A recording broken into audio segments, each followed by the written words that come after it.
महानगरपालिकेच्या निवडणुका जाहीर झालेल्या आहेत आणि यामध्ये नेहमीप्रमाणे मराठी माणसांचा मुद्दा पुन्हा एकदा काढला जातोय. शिवसेनेची स्थापना हीच याच भूमिपुत्रांच्या मुद्द्यावरून झालेली आहे. ज्यावेळेस निवडणुका येतात त्याच वेळेस त्यांचा हा मुद्दा जोर धरतो. मराठी अमराठी शिवसेना आणि ठाकरे करतात, तर हिंदू मुस्लिम भाजप आणि महायुती करत असते. सगळ्याच समाजामधले जी काही वोटिंग आहे ती डिवाइड होईल, कारण बघा प्रत्येक पक्ष वेगळा लढतोय. 2019च्या पूर्वीचे एकदम स्पष्ट होते, युपीए आणि एनडीए. आता खूप सरमिसळ झाली. उद्धव आणि राज यांची युती अजून जाहीर झालेली नाही. आपला हा कार्यक्रम आपण करतो आहोत, ती कधी होईल? शिवसेनेकडे राज ठाकरेंसोबत जुळून घेण्याशिवाय पर्याय नाही आणि राज ठाकरेंना त्यांच्यासोबत गेल्याशिवाय पर्याय नाहीये. आता त्यांची समस्या आहे की त्यांची जिथं ताकद आहे तिथं शिवसेनेची पण आहे. अजित पवार अडचणीत आले तसं वाटत नाही का? तर त्यांचे मंत्री बघा, माणिकराव कोकाटे, त्यानंतर धनंजय मुंडेंचं भलतंच काहीतरी सुरू आहे. पार्थ पवारचं वेगळंच प्रकरण आहे. डायरेक्टली अजित पवारांचा दोषच नाही ना याच्यामध्ये. मी अजित पवारांना डिफेंड करत नाही, पण अजित आता पवारांचा दोष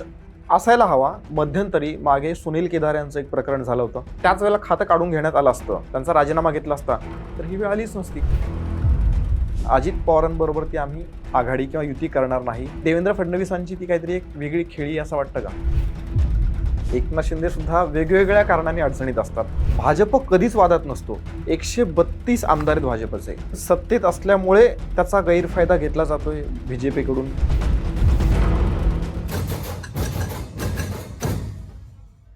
नमस्कार, पॉलिटिकल मूड या आपल्या विशेष कार्यक्रमामध्ये आपल्या सगळ्यांचं स्वागत. राजकारणामध्ये ज्या काही ट्रेंडिंग घडामोडी असतात त्यावरती आपण आपल्या या कार्यक्रमामध्ये चर्चा करत असतो आणि विश्लेषण करत असतो.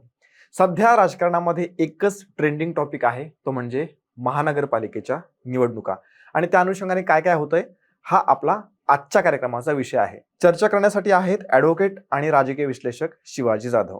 सर, पुन्हा एकदा स्वागत आहे तुमचं. नमस्कार. सगळ्यात पहिल्यांदा कसा आहे तुमचा मूड एकदम बेस्ट आहे. पहिला प्रश्न हाच आहे की महानगरपालिकेच्या निवडणुका जाहीर झालेल्या आहेत आणि यामध्ये नेहमीप्रमाणे जर मुंबईचा विचार केला तर मराठी माणसांचा मुद्दा पुन्हा एकदा काढला जातोय विरोधी पक्षाकडून, म्हणजे राज्यातल्या विरोधी पक्षाकडून. आणि मुंबई महानगरपालिकेमध्ये जे इतकी वर्ष सत्तेमध्ये होते उद्धव ठाकरे, त्यांच्याकडून हा मुद्दा पुन्हा एकदा उपस्थित केला जातोय. फ्लेक्स लावले जात आहेत मुंबईमध्ये. तर एकूण या राजकारणावरती तुमचं काय मत आहे? निवडणुका आल्याच्या नंतरच मराठी माणूस का आठवतो? हे बघा, मागच्या जवळपास 3-4 वर्षापासून महानगरपालिकेच्या निवडणुका लांबलेल्या होत्या. मागच्या 1-2 दिवसाच्या पूर्वी महाराष्ट्राच्या निवडणूक आयुक्तांनी निवडणुका जाहीर केल्या. 15 जानेवारीला मतदान होणार आहे आणि 16 जानेवारीला त्या ठिकाणी त्याचं निकाल लागणार आहे. मुंबईसह जवळपास 29 महानगरपालिकेच्या मतदान होणार आहे. आपण आता मराठीचा जो मुद्दा आहे तो आता फक्त केवळ मुंबई महानगरपालिकेपुरतं मर्यादित राहिला नसून मुंबई आणि MMR रिजन मधल्या जितक्या पण महानगरपालिका आहेत त्या सगळ्या महानगरपालिकेमध्ये हा मुद्दा कुठं ना कुठेतरी उठवला जातोय. जसं आपण एक्झाम्पल घेतलं तर मागे काही दिवसाच्या पूर्वी मीरा भाईंदरमध्ये तो एक मराठी अमराठी तो वाद झाला. मग तिथं मनसेने आंदोलन केलं, मग तिथं राज ठाकरे पण गेले. तो एक त्या ठिकाणी आपण मुद्दा सांगू शकतो. त्यानंतर महाराष्ट्र सरकारचा हिंदी मुलांच्या प्राथमिक शिक्षणाच्या अभ्यासक्रमामध्ये हिंदी आणायचं, त्याच्यावरून सुद्धा वरळीच्या त्या डोममध्ये राज ठाकरे आणि उद्धव ठाकरे ऐतिहासिक सभा घेऊन एकत्र येऊन त्या ठिकाणी मराठीचा मुद्दा मांडला. मग अशा अनेक छोट्या छोट्या घटना घडतात. मग तो कबुतराचा विषय झाला, जैन समाज आणि मराठी अमराठी त्या ठिकाणी वाद झाला. मग काही अशा छोट्या मोठ्या गोष्टी घडत असतात. तर त्या गोष्टीला राजकीय हेतूने कसं आपल्या पारड्यामध्ये आपण खेचून घ्यायचं त्या पद्धतीचा प्रयत्न शिवसेना हे नेहमीच करत आले आहे. इव्हन शिवसेनेची स्थापना हीच याच भूमिपुत्रांच्या मुद्द्यावरून झालेली आहे. आता त्यामुळं हा त्यांचा अजेंड्याचा पहिला मुद्दा असणार आहे की मराठी अमराठी किंवा मराठींच्या सुरक्षितेसाठी, मराठींच्या हितासाठी आम्ही काय करणार आहोत आणि काय केलंय हे ते नेहमीच सांगणार आहेत.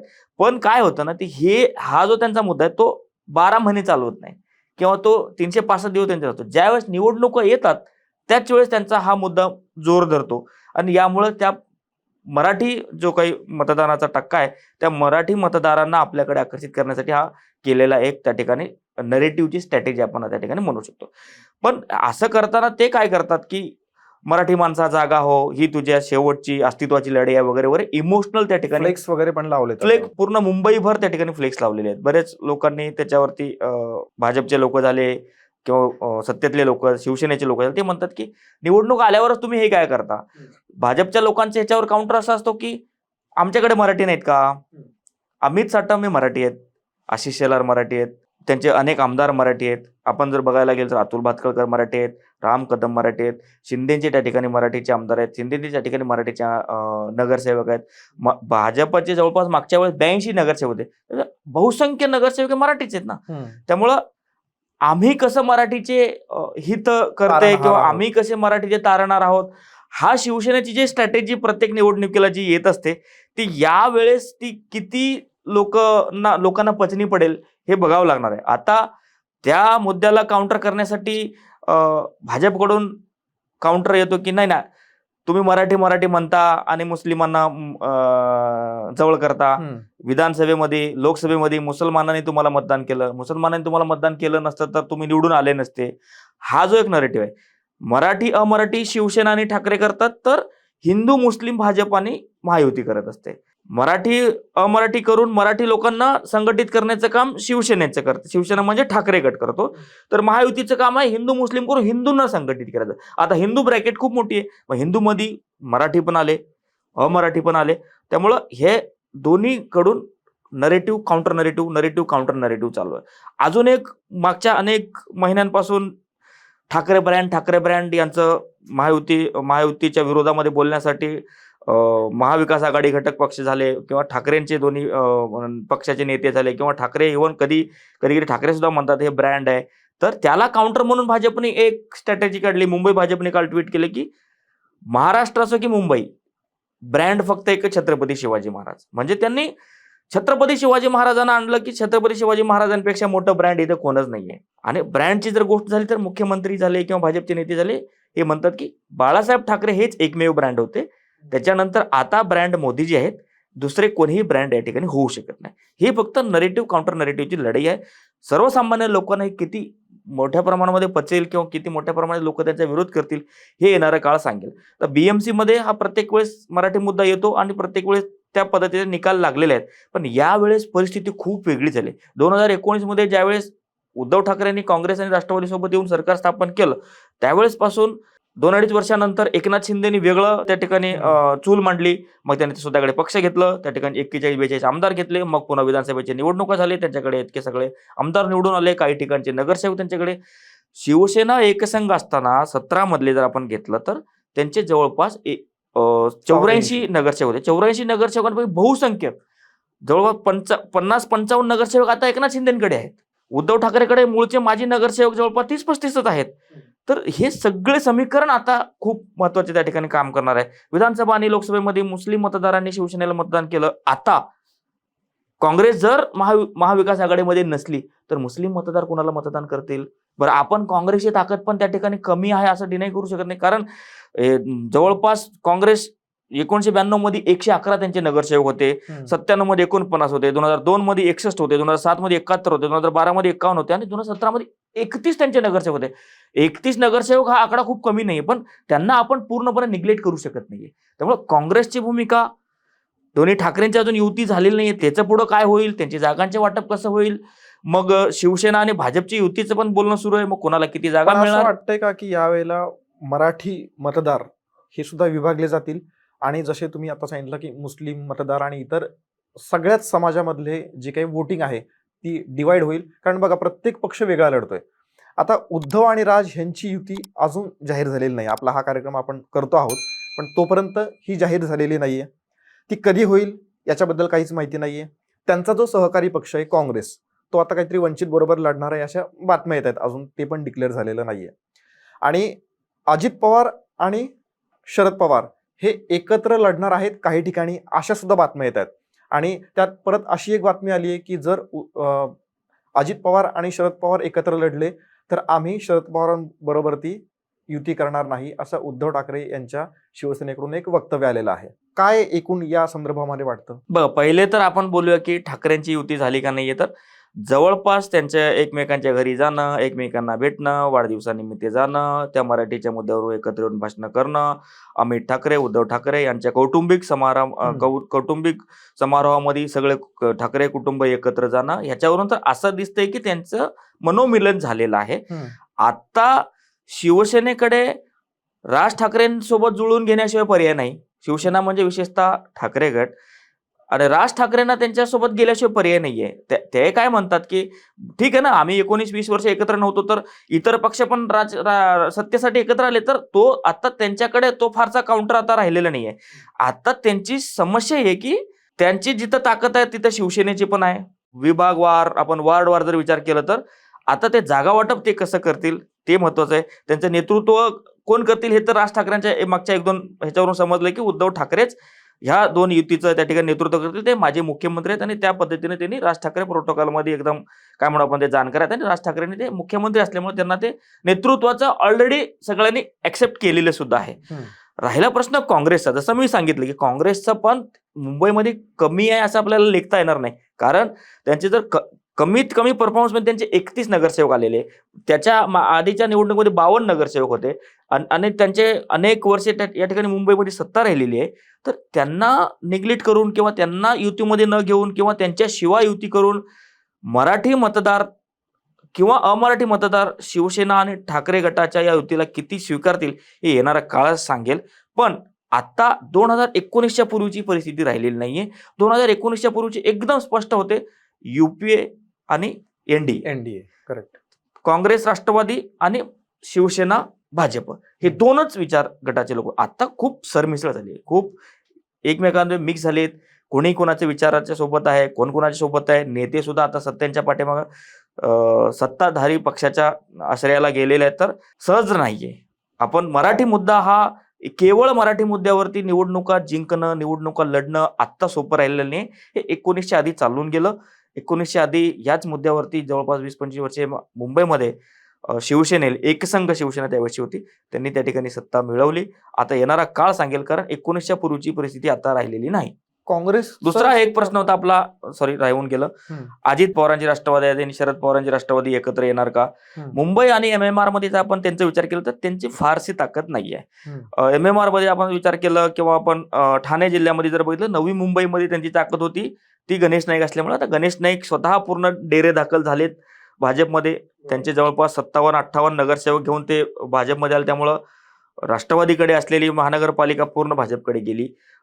थोड्याफार प्रमाणामध्ये भिवंडीमध्ये राष्ट्रवादी काँग्रेसची ताकद आहे, कारण आता तिथले सिटिंग खासदार सुद्धा तिकडचे राष्ट्रवादी काँग्रेस खासदार तिथले बाळा मामा म्हात्रे म्हणून आहेत, ते राष्ट्रवादी काँग्रेस शरद पवार गटांचे आहेत. पण बघूया, ह्या MMR मध्ये 2-3 ठिकाणी त्यांची एवढी ताकद आहे, बाकी ठिकाणी शिवसेना आणि भाजपची ताकद आहे. त्यामुळं राष्ट्रवादी काँग्रेस दोन्ही गटाचा आपण विचार पिंपरी चिंचवड पुरता आपण करू शकतो. जितेंद्र आव्हाडांच्या मतदारसंघात सुद्धा जितेंद्र आव्हाडच्या मतदारसंघामध्ये सुद्धा थोड्याफार प्रमाणामध्ये राष्ट्रवादी आहे, कारण त्या ठिकाणी आनंद परांजपे, जितेंद्र आव्हाड यासारखे नेते, डावखरे वगैरे नेते सगळे राष्ट्रवादीमध्ये असताना त्यावेळेस त्यांनी त्या ठिकाणी किंवा आत्ता डावखरे भाजपमध्ये आहेत, जितेंद्र आव्हाड एकटे त्या ठिकाणी राष्ट्रवादीमध्ये आहेत आणि नजीब मुल्ला वगैरे जे अजित पवार गटाकडून ज्यांनी काम केलं, त्या पट्ट्यामध्ये मात्र राष्ट्रवादी काँग्रेस गटाची त्या ठिकाणी थोडीशी ताकद आहे. पण ते डिवाइडच झालंय ना आता, 2 काका. आपण एकत्र येण्याच्या जे गोष्टी करतो ते आता आपण एकत्र जरी विचार केला तरी फारशी त्यांची ताकद नाहीये असं मी म्हणतोय. मुंबई आणि MMR मध्ये त्यांची फारशी आता ताकद उरलेली नाहीये. आणि काँग्रेसचा मला तोच प्रश्न विचारायचा होता की काँग्रेसची आकडेवारी सुद्धा आपल्याकडे आहे. मागच्या काही निवडणुका जर आपण बघितल्या तर तो क्रम असा उतरताय. म्हणजे आता त्याच्या आधी 2017च्या आधीच्या निवडणुकीमध्ये 52 होते, मग 17ला ते 31 पर्यंत खाली आले. आता तर सगळं चित्रच पालटलेलं आहे. 31 पेक्षा अजून कमी होतील असं वाटतं का? नाही, बघा काय होतं की आता हे ते स्ट्रॅटेजी कसं करतील त्याच्यावर आहे. त्यांनी समजा ठाकरेंसोबत जायचं ठरवलं, पण ठाकरेंसोबत जायचं ठरवलं तर डिक्लेअरच केलंय की आपण वंचित बरोबर लढणार आहोत किंवा एकटे लढणार आहोत. एकटे लढणार आहोत हे तर त्यांनी जर एकटे लढत असतील तर मग हा घाट्याचा सौदा असणार आहे ठाकरे गटांसाठी. कारण महाविकास आघाडीमध्ये असताना विधानसभा आणि लोकसभेमध्ये काँग्रेसचा पारंपरिक मतदार, हे काय आता आपण पारंपरिक सांगतो, हे काय सिक्रेट नाही, ओपन सिक्रेट आहे.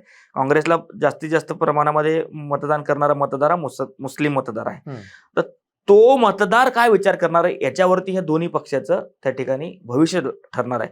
जर काँग्रेसचा मतदार मुस्लिम मतदारांनी जे ठरवलं भाजपला आणि मोदींना टक्कर देणार आहे, उद्धव ठाकरे एकमेव ऑप्शन आहे, तर ते उद्धव ठाकरेंच्या सोबत जातील. किंवा त्यांना जर वाटलं की नाही हे आता लोकल बॉडीचं इलेक्शन आहे, इथं मोदींचे काय प्रश्न नाही, इथं भाजपचे काही प्रश्न नाही, आपण आपल्या पारंपरिक पक्षासोबत जाऊया, त्यांनी जर तसा विचार करून जर काँग्रेस सोबत राहिले तर मग ठाकरे गटाला याचा थोडाफार फटका बसणार आहे.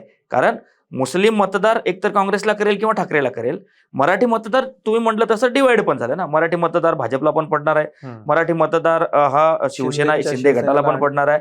मराठी मतदार हा काही प्रमाणामध्ये काँग्रेसला पण करेल आणि काही प्रमाणामध्ये दोन्ही ठाकरे गटाला पण करेल. त्यामुळं मुस्लिम मतदार हा खूप कमी प्रमाणामध्ये काँग्रेसला भाजपला मतदान करेल.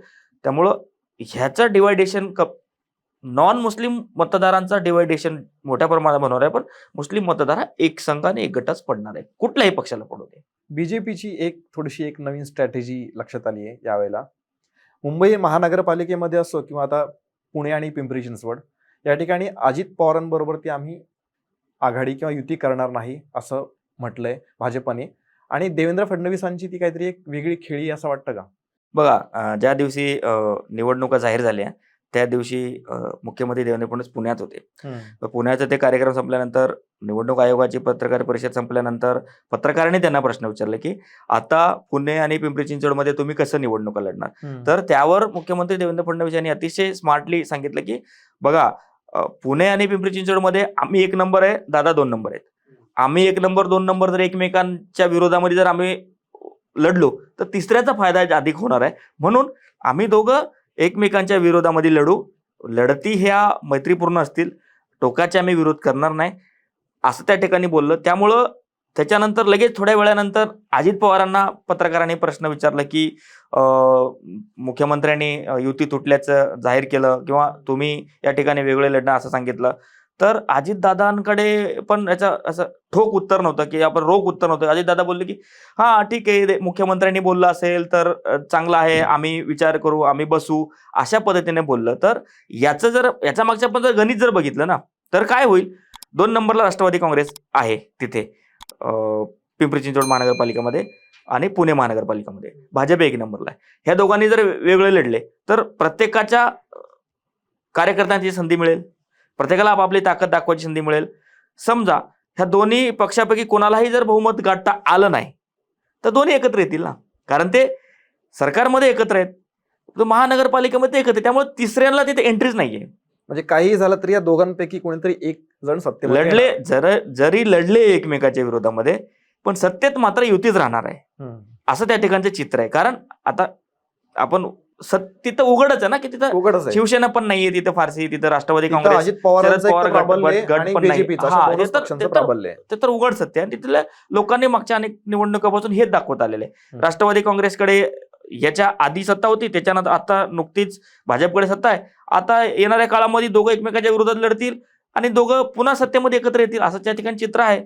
तिसऱ्याला संधी त्या ठिकाणी मिळणार नाही. मागच्या काही दिवसांपासून अजित पवार अडचणीत आले तसं वाटत नाही का? आता त्यांचे मंत्री बघा, म्हणजे माणिकराव कोकाटे अलीकडचं ताजं उदाहरण आहे. त्यांचं मंत्रिपद गेलं, त्यांना अटकही कदाचित आता होईल काही वेळामध्ये. त्यानंतर धनंजय मुंडेंचं भलतंच काहीतरी सुरू आहे.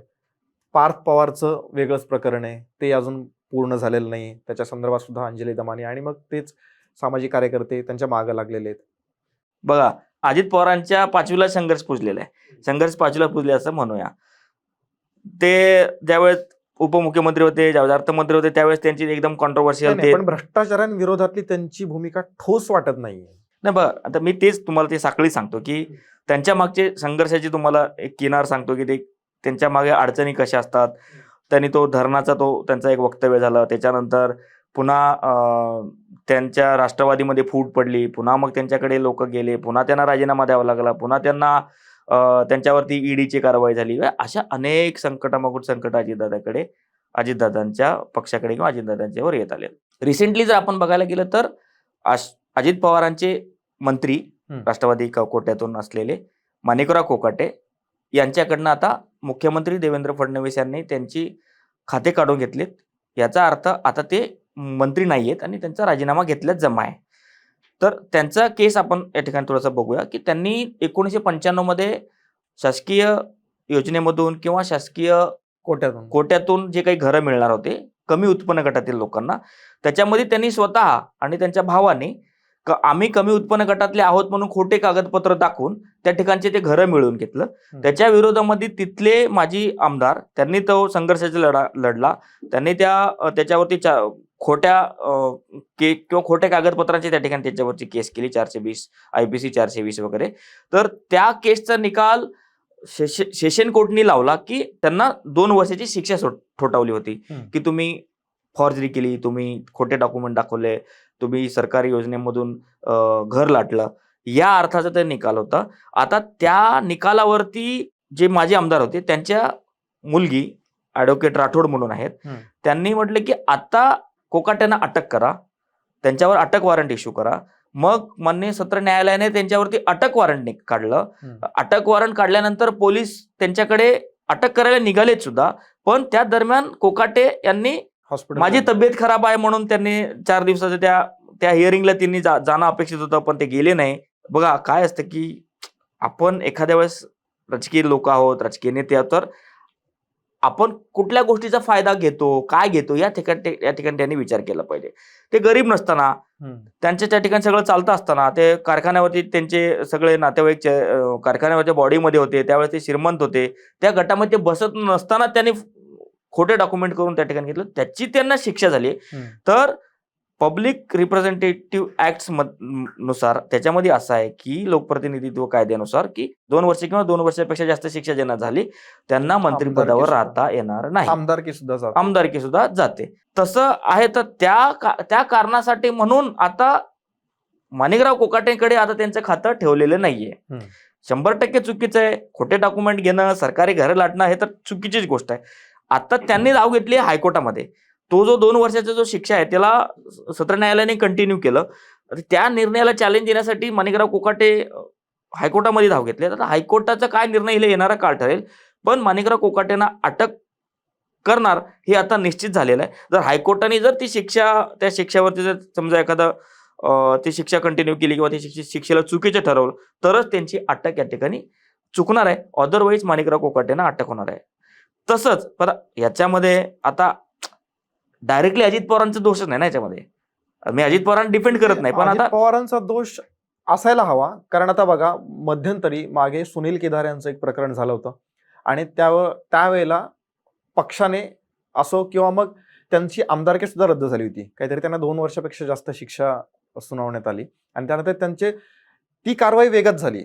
मग जेव्हा तुम्ही एखाद्या पक्षाचे प्रमुख असतात त्यावेळेला जर फेब्रुवारीमध्येच हे प्रकरण घडलं होतं, नाही घडलं होतं, ज्यावेळेला शिक्षा सुनावण्यात आली होती त्याच वेळेला जर त्यांना खातं बदलून दिलं, ते खातं बदलून देण्यापेक्षा जर त्यांना त्याच वेळेला खातं काढून घेण्यात आलं असतं, त्यांचा राजीनामा घेतला असता, तर ही वेळ आलीच नसती. नाही, खातं बदलून दिलं आणि ह्या केसचा काही संबंध नाही. खातं बदलून दिलं याच्यासाठी की त्यांनी विधान परिषदेमध्ये केलं, पण तो वादग्रस्त नेता आहे. हा, वादग्रस्त नेता आहे, त्यांच्या विरोधामध्ये केसेस चालू आहेत, म्हणून जर त्यांनी बहुतांश लोकांच्या विरोधामध्ये केसेस सुरू आहेत. तुम्ही महाराष्ट्रातल्या देशातल्या राजकारणाचे जर बघितलं तर बहुतांश लोकांच्या मग राजकारणामध्ये राहणार कुणीतरी केलं होतं की मग मंत्रिमंडळात राहणार कोण आहे, तर सगळ्यांवरती जर कारवाई झाली तर नाही, सगळ्यांवरती कारवाई झाली तर तो नाही विषय, सगळ्यांवरती केसेस सुरू आहेत. आता मग ज्यांच्यावरती केसेस सुरू आहेत त्यांना जर आपण राजकारणात जर घ्यायचं नाही म्हणलं तर पक्ष चालवणार कसे? पक्षांनी त्या ठिकाणी विचार केला पाहिजे, सर्वसामान्य लोकांना संधी दिली पाहिजे. हा वेगळा विषय, हा चर्चेचा वेगळा विषय. पण माणिकराव कोकाटेंवर काल परवाचा निर्णय आला की काल परवा सत्र न्यायालयाने तो जो 2 वर्षाची शिक्षा आहे ते कंटिन्यू केली आहे. ह्याच्या आधी तो निर्णय नव्हता, पण त्यांनी सत्र न्यायालयामध्ये त्या आधीच्या निकालाच्या विरोधामध्ये सत्र न्यायालयात गेलेले आहे. सत्र न्यायालयाने आता हल्ली तो निकाल दिल्यामुळं आता अटकेचा प्रश्न निर्माण झालाय. ह्याच्या आधी अटकेचा प्रश्न निर्माण नव्हता. पण आता असे लोक राष्ट्रवादीमध्येच कर्माने, योगाने, संयोगाने आहेत. आता धनंजय मुंडेंचं बघा, तेच आहे. त्यांचे पुत्र पार्थ पवार, नाही आता हे दादांच्या पक्षामध्ये आहेत. आता हे तर योग म्हणा, काय पण संयोग म्हणा, काही म्हणू शकता आपण. तर पार्थ म्हणा, जो त्यांचा आमदार सुनील टिंगरे, त्यांनी एका पोर्शे कारच्या अपघाताच्या मध्ये त्यांच्यावरती काही लोकांनी आरोप केले. पुन्हा धनंजय मुंडे झाले. आपण मागच्या एपिसोडमध्ये बोललो की तो पुण्यामधला जो आपल्या सरपंचाचा निर्गुण हत्या झाली त्याच्यात वाल्मिक कराड यांच्या काय म्हणू आपण त्याला आका सुरेश धसांच्या भाषेमध्ये जर बोलायचं झालं तर हे अजित पवारांच्या 5वीलाच पुजलेला असतो संघर्ष. त्यामुळे अजित पवारांनी या गोष्टीचा विचार केला पाहिजे की आपल्या पक्षात कोणाला ठेवायचं, कोणाला नाही ठेवायचं. यांनी एक समयसूचिता, त्यांनी एक काय म्हणू आपण त्याला नियम त्यांनी काढले पाहिजे, त्या पद्धतीने त्यांनी पुढे पक्ष चालवला पाहिजे. अजित पवारांचा विषय आला की मग साहजिकच एकनाथ शिंदेचा पण विषय काढला पाहिजे. एकनाथ शिंदे सुद्धा वेगवेगळ्या कारणांनी अडचणीत असतात. त्यांचे नेते म्हणजे त्यांच्या पक्षातले कार्यकर्ते ते सुद्धा अडचणीमध्ये असतात, त्याच्याबद्दल काय सांगाल? नाही बघा, पक्षाचे कार्यकर्ते अडचणीत असतात, आपण तर असतात, पण यांचे जास्त मोठ्या प्रमाणामध्ये त्याच्यावर बातम्या होतात, त्याच्यावरती लोक चर्चा करतात. उदाहरणार्थ आपण रिसेंटली जर बघायला गेलं तर त्यांचं तर आपलं काय म्हणू आपण त्याला, योगेश कदम झाले, त्यांचा तो बारचा विषय झाला. संजय गायकवाड झाले, तो कॅन्टीन मधल्या माणसाला त्या ठिकाणी हे केलं. संजय शिरसाट झाले, यांचं त्या ठिकाणी तसा प्रकरण झाला. तर ह्या सगळ्या गोष्टी विरोधकांकडून किंवा मीडियाकडून उचलल्या जातात म्हणून आपल्या सगळ्या लोकांना माहिती आहे. पण एकनाथ शिंदेनी ह्या सगळ्या गोष्टी मॅनेज केलेल्या आहे. उलट दादांच्या नेत्यांवरती, आमदारांवरती, मंत्र्यांवरती कारवाई झाली, पण एकनाथ शिंदेच्या मंत्र्यांवरती अजूनही कारवाई झालेली नाहीये. यावरून एक असं दिसून येते की भाजप आणि शिवसेनेची केमिस्ट्री अजून थोडीशी चांगली जुळलेली आहे.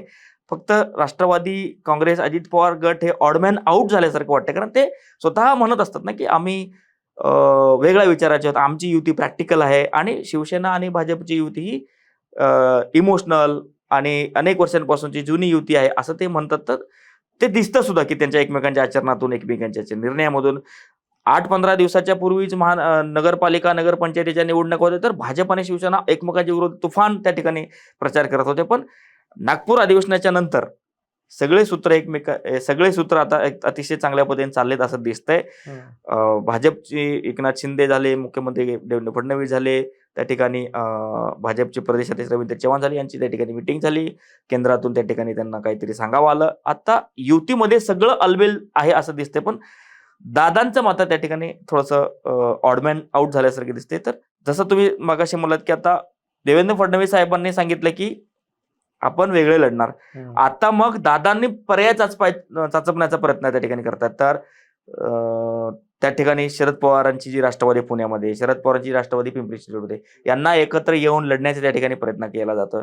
आता हे जो लोक एकत्र आले तर काँग्रेस आणि दोन्ही शिवसेनेचं त्या ठिकाणी अस्तित्वच मिटून जाणार आहे. त्यामुळं ज्या ठिकाणी प्रॅक्टिकल आहे त्या ठिकाणी प्रॅक्टिकली फायद्याचं यांच्या भाजपसाठी, आणि ज्या ठिकाणी इमोशनल आहे, आता मुंबई झालं, ठाणे झालं, मुंबई MMR रिजन झालं, इमोशनल युती पण भाजपसाठी फायद्याचे, प्रॅक्टिकल युती सुद्धा भाजपसाठी फायद्याची दिसते आता. त्यामुळे युतीमध्ये फारसे अडचणी आता फारसे दिसत नाहीत. पण अजित पवार असो किंवा एकनाथ शिंदे असो, ह्यांचे पक्ष कायम वादात असतात. भाजप कधीच वादात नसतो. 132 आमदार आहेत भाजपचे, एकही आमदारावरती कधीच असा कुठला वाद ओढून त्यांनी घेतलेला नसतो किंवा काय. म्हणजे सरप्राइझिंग आहे हे. सोशल मीडियामध्ये सुद्धा नेहमी अशी चर्चा असते की सहकारी पक्षच अडचणीत असतात, भाजप कधीच कसं काय अडचणीत नसतो. नाही बघा, आपण जर खरं बघायला गेलं तर काय आहे की काल परवाच 1-2 वरिष्ठ पत्रकारांनी याच्यावरती भाष्य करताना सांगितलं की काँग्रेसच्या लोकांनी, इतर पक्षातील लोकांनी भाजपच्या लोकांकडून आदर्श घेतलं पाहिजे, आणि साहजिकच घेतलं पाहिजे. बऱ्याच लोकांकडून हे सांगतं की भाजप पक्ष हे काय म्हणू आपण त्याला, संघाच्या शिस्तीवर चालणारा पक्ष. जरीही आता जवळपास 35-40% लोक बाहेरून जरी आले असले, काँग्रेस, राष्ट्रवादी, इतर पक्षातून जरी भाजपमध्ये आले असते, त्यांनी भाजपच्या संस्कृतीच्या शिस्तीला त्यांनी स्वीकार केलाय. त्यामुळे त्यांचे जास्त कॉन्ट्रोवर्सीज येत नाहीत. उलट पक्षी जर आपण बघायला गेलं तर 2019 ते 2022 पर्यंत जो काळ होता, त्या काळामध्ये भाजप पक्षातले लोक फुटायला पाहिजे होते. भाजपचे लोक इतर पक्षामध्ये, जे पक्ष सत्तेमध्ये आहेत त्या ठिकाणी जायला पाहिजे होते, ते गेले नाहीत. त्याच्या उलट काँग्रेसचे झाले, राष्ट्रवादीचे झाले, ते भाजपमध्ये येतात. भाजपच्या लोकांचं जर ह्या सगळ्या गोष्टी बाहेर येत नाहीत, हे जर आपण बघायला गेलं तर याच्या मागं एकच आहे की ते त्यांची शिस्त, त्यांची संघाची नियमावली, त्यांची संघाचे ते नियम जे पालन करतात ते, ह्या सगळ्या गोष्टी, आणि नेतृत्वाचं त्यांच्यावरती वचक, हे सगळ्या गोष्टी तुम्ही बघा ना की एकमेकांच्या विरोधामध्ये कोणी बोलत नाहीये. आज महाराष्ट्र भाजपमध्ये 2014 पासून मुख्यमंत्री देवेंद्र फडणवीस यांच्या विरोधामध्ये बोलणारा एकही आवाज नाहीये. का नाहीये? तर त्यांचं तसं नेतृत्व आहे, सर्वसमावेशक नेतृत्व आहे. सर्वांना एकत्र घेऊन ते चालतात, कोणावर अन्याय करत नाहीत, किंवा मग ज्यांना जे पाहिजे, ज्यांना जसं पाहिजे तसं ते त्यांच्याकडून करून घेतात, आणि तशी त्यांना जबाबदारी देतात. त्यामुळं भाजप एकसंघ आहे, भाजपचं नेतृत्व परिपक्व आहे, केंद्रामधलं नेतृत्व परिपक्व आहे, म्हणून खालचे नेते त्या ठिकाणी तसं करतात. याचा अर्थ शिंदे आणि अजित पवार कमकुवत आहेत हे म्हणत नाही, पण त्यांच्या पक्षामधले लोक तसेच आहेत. असा एक सूर असतो की ते शिस्त वगैरे ठीक आहे, त्या सगळ्या गोष्टी बरोबर आहेत, पण सत्तेत असल्यामुळे त्याचा गैरफायदा घेतला जातोय बीजेपी कडून, भाजपाकडून, असं नाही. पण ते सत्तेत नव्हते ना. मी उदाहरण तुम्हाला 19 ते 22 तोच उदाहरण दिलं ना. 19 ते 22 हा तसा छोटा कालावधी आहे, पण 14 ते 19 आणि मग 22 ते 24 आणि आता परत 24 ते आता पुन्हा एकदा बीजेपी. म्हणजे काय फायदा घेतला असता की बघा, मी आज एकही मराठी मीडिया दाखवा जे भाजपच्या विरोधात बोलत नाही, कोणच नाही. म्हणजे मराठी मीडिया निष्पक्ष, मराठी मीडिया म्हणून आपण त्याला काय म्हणू, आपण त्याला की मराठी मीडिया कोणाच्या बांधील राहू शकत नाही. मराठी मीडिया कोणाची बाजू दाबणार किंवा कोणाची बाजू आवश्यकतेपेक्षा जास्त उचलणार असं दिसत नाही. मराठी मीडिया तर वेळोवेळी वारंवार भाजप आणि सत्ता महायुतीच्या विरोधामध्ये बातम्या लावतच असते. पण आता भाजपच्या लोकांकडचे प्रकरण नाहीयेत, तर मग मराठी मीडिया काय करणार? ओके. सोशल मीडिया काय करणार? बरं, आजकाल सोशल मीडियाचा जमाना आहे. प्रत्येक माणूस हातामध्ये मोबाईल घेतला आणि तो स्वतः जर्नलिस्ट झालाय. तो एका सेकंदामध्ये कुठलीही गोष्ट पूर्ण इंटरनेटवर तो पसरवू शकतो. तर तशा गोष्टी घडत नाहीयेत म्हणून आपल्याकडे येत नाहीत. अदरवाईज मराठी मीडियाचं मी कौतुक विशेष करतो की त्यांनी कुणाला कमी जास्त दाखवत नाही किंवा कुणाला कमी दाखवत नाही. पत्रकार जागरूक आहे असं म्हणता येईल थोडक्यामध्ये. जागरूक आहे, मी म्हणतो की फार जागरूक आहे. ते चुका शोधत असतात. इतकीशी जरी चूक झाली ना तर ते त्या पद्धतीनं ते करतात. त्याचं सर्वात जिवंत उदाहरण तुम्ही बीडचं प्रकरण घ्या. पत्रकारांनी त्याच्यावरती सोशल मीडियावर लोकांनी जर आवाज जास्त उठवला नसता तर तो प्रकरण एवढं लोकांना समजला नसता. त्यामुळं ही रियालिटी आहे. मीडिया सत्ताधाऱ्यांच्या दबावाखाली आहे हा आरोप महाराष्ट्रापुरतं मी कम्प्लिटली डिनाय करतो. हा आरोप होऊ शकत नाही मीडियावरती. ठीक आहे. एक जाता जाता शेवटचा प्रश्न आहे. प्रज्ञा सातव यांनी नुकताच बीजेपी मध्ये प्रवेश केलेला आहे. काँग्रेसचं एक जुनं कुटुंब म्हणून सातव कुटुंबाकडे बघितलं जातं, पण राजीव सातव आता नाहीयेत आपल्यामध्ये आणि त्यांच्या पत्नी आता काही कालावधीच आधी त्यांचं हे झालं, निधन झालं आणि त्याच्यानंतर लगेच त्यांच्याकडं आमदारकी सुद्धा होती. असं असूनही त्यांनी बीजेपी मध्ये प्रवेश केला. एक असं नाही वाटत का की निष्ठा या शब्दाला काही आता महत्व राहिलेलं नाहीये? बघा काय ना की राजीव सातव, दिवंगत राजीव सातव हे राहुल गांधी यांच्या थोडंसं जवळचे आहे असं बोललं जात होतं आणि त्यांनी राहुल गांधींनी त्यांना जबाबदारी पण दिलेली, राहुल गांधींनी त्यांना पद पण दिलेले. त्यांचं निधन झाल्यानंतर काँग्रेसने प्रज्ञा सातवांना विधान परिषद दिली. त्यांनी विधान परिषदेमध्ये कामही केलं. पण काय असतं ना की आपण मागच्या 1-2 एपिसोडमध्ये बोललो की लोकांना उगवता सूर्याला नमस्कार करायची सवय असते. लोकांना, राजकीय नेत्यांना, कार्यकर्त्यांना सत्ताधारी पक्षाच्या बाजूने जायचे त्या ठिकाणी गरज भासत असते. कारण विदाऊट सत्ता, विदाऊट संघर्ष कार्यकर्ता आपल्या पाठीशी राहणं, लोकांचं सपोर्ट मिळवणं हे थोडं आजकाल ह्याच्यामध्ये कठीण झालेलं आहे. कारण एखादा कार्यकर्ता आहे, सत्ताधारी पक्षाच्या आश्रयामधला आहे, तर त्याचे कामं होऊन जातात. त्याचे फाईल असेल, त्याचे एखादं काम असेल. आता हे कामं मी पक्षात नाहीये किंवा मी विरोधी पक्षात आहे, तर माझे कामं फारसे होणार नाहीत. हे कुठल्याही सत्ता पक्षामध्ये, काँग्रेस सत्तेमध्ये असलं तर काँग्रेसच्या कार्यकर्त्यांचे विचार करणार, भाजप सत्तेमध्ये तर भाजप आणि मित्र पक्षांच्या कार्यकर्त्यांचे विचार करणार. तर त्या स्थानिक लेवलवर जर आपल्याला राजकारण करायचं असेल, स्थानिक लेवलवर जर आपल्याला काम करायचं असेल, ते कामं जर होत नसतील, कार्यकर्त्यांनी माझ्याकडे काम घेऊन आले, मी सत्तेमध्ये नाहीये पण माझ्याकडून काम होत नाही, तर कार्यकर्ते हळूहळू तुटतील ना. त्यामुळं प्रत्येक पक्षातल्या लोकांना असं वाटतं की आपण सत्ताधारी पक्षाच्या किंवा सत्तेच्या आश्रयाला जावं. त्याचाच एक परिपाक म्हणून हातात असलेली विधान परिषद असताना सुद्धा भाजपमध्ये प्रवेश करणं, या प्रज्ञा सातव यांची आपण एक प्रकारे राजकीय मजबुरी म्हणूया, राजकीय नाईलाज म्हणूया.